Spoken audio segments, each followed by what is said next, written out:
Olympe de Gouges est une auteure du XVIIIe siècle. C'est aussi une femme engagée pendant le siècle des Lumières et notamment, plus particulièrement pendant la Révolution française. Elle a écrit aussi contre l'esclavage notamment. Mais son œuvre la plus connue est la Déclaration des droits de la femme et de la citoyenne, qui apparaît comme une réponse à la Déclaration des droits de l'homme et du citoyen.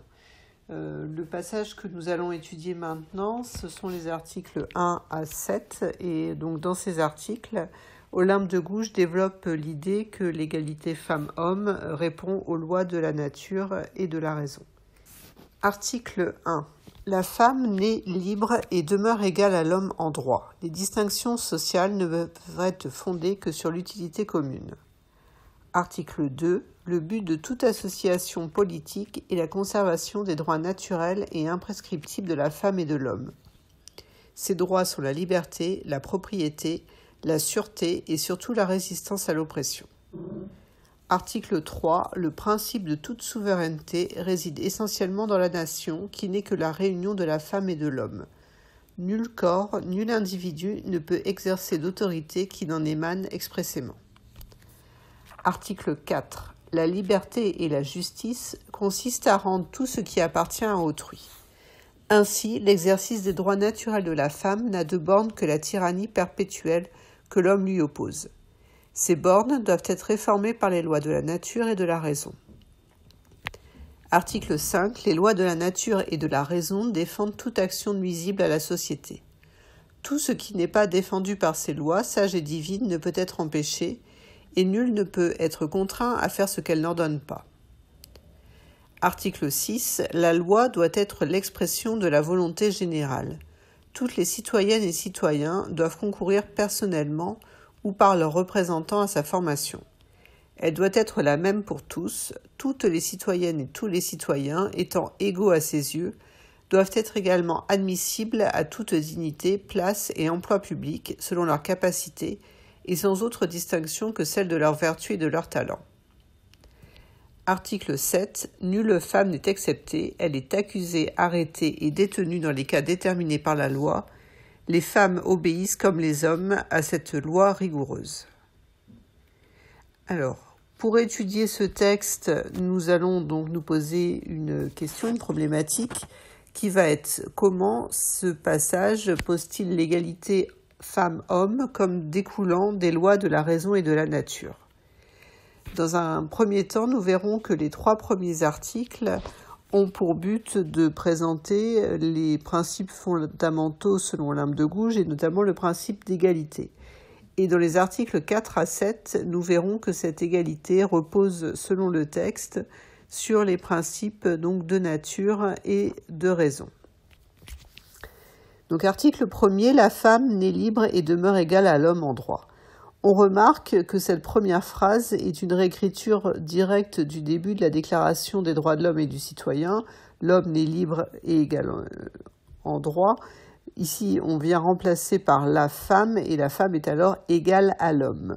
Dès le début, on voit qu'il y a une volonté de s'exprimer sous forme de vérité générale. Alors déjà, on va trouver l'usage du présent qui va avoir cette valeur-là.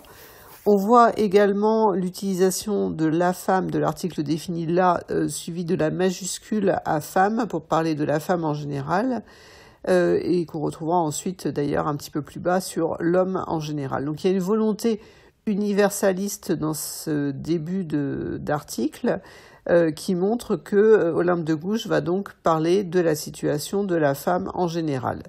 Et dès la première phrase, nous voyons 2 concepts fondamentaux qui est celui de la liberté et celui de l'égalité. Ces droits que va avoir la femme sont des droits qui reposent en fait sur la notion même de société et sur la société qui elle-même repose sur le bien commun, l'utilité commune, nous est dit à la fin de l'article 1er. Le début de l'article 2 rappelle aussi ce qui fait société et ce qui est le but de toute association politique. Et donc ce qui fait société, c'est de conserver les droits naturels et imprescriptibles de la femme et de l'homme. Autrement dit, c'est parce que nous vivons en société et parce que le principe fondamental de base est la recherche d'un bien commun que la femme doit avoir les mêmes droits que l'homme.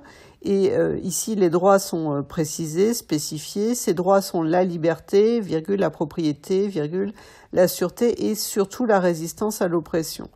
Donc on retrouve ces valeurs fondamentales qui sont celles des Lumières, hein, notamment la liberté, le droit à la possession. Et dans cette liberté, on a surtout le terme de résistance à l'oppression qui sous-tend l'idée que l'oppression est ici une oppression masculine. L'auteur va ici utiliser l'accumulation pour insister sur l'ensemble des droits qu'a la femme à travers les formules la liberté, virgule, la propriété, virgule, la sûreté. Le début de l'article 3 nous ramène de nouveau à l'idée que les droits de la femme sont associés au bien commun et à la société, à la nation. Le principe de toute souveraineté réside essentiellement dans la nation. Donc c'est le principe même de la République tel que le fondent les révolutionnaires qui fait que doivent être représentés à égalité hommes et femmes. Aucun sexe n'a le droit d'exercer son autorité sur l'autre, aucun genre n'a le droit d'exercer son autorité sur l'autre, nul corps, nul individu, et ici la répétition permet d'insister sur le fait que personne n'a le droit en fait de venir opprimer une autre partie de la population. Le début de l'article 4 nous ramène de nouveau à l'expression des droits importants, des valeurs importantes des Lumières. Donc là, ici, on fait référence à la liberté et la justice. Et on comprend bien que si la femme est privée de cette liberté et de cette justice, c'est parce qu'elle subit l'oppression masculine. Et cette oppression masculine est notamment représentée ici de manière hyperbolique par l'expression la tyrannie perpétuelle que l'homme lui oppose. Et là, on voit bien que on a l'idée que l'homme exerce une oppression sur la femme de toute époque. Et c'est aussi représenté comme une forme de vérité générale. Et ce à quoi appelle Olympe de Gouges, c'est un changement. Ces bornes doivent être réformées par les lois de la nature et de la raison. Loi de la nature et de la raison est répétée de nouveau à l'article 5, là, puisqu'il commence comme ça. Les lois de la nature et de la raison défendent, etc. Et c'est donc à la fois au nom de la raison, qui est un principe fondamental du siècle des Lumières, mais aussi au nom de la nature, qu'on va devoir proposer une égalité entre les femmes et les hommes. Et c'est parce que ces lois de la nature et de la raison sont les meilleures lois, ces lois sages et divines, et on voit bien tous les termes amélioratifs qui sont utilisés ici. C'est pour cette raison que l'égalité va forcément avoir lieu. Nul ne peut être contraint à faire ce qu'elle n'ordonne pas, les lois. Donc là, c'est bien la notion de liberté qui est exprimée.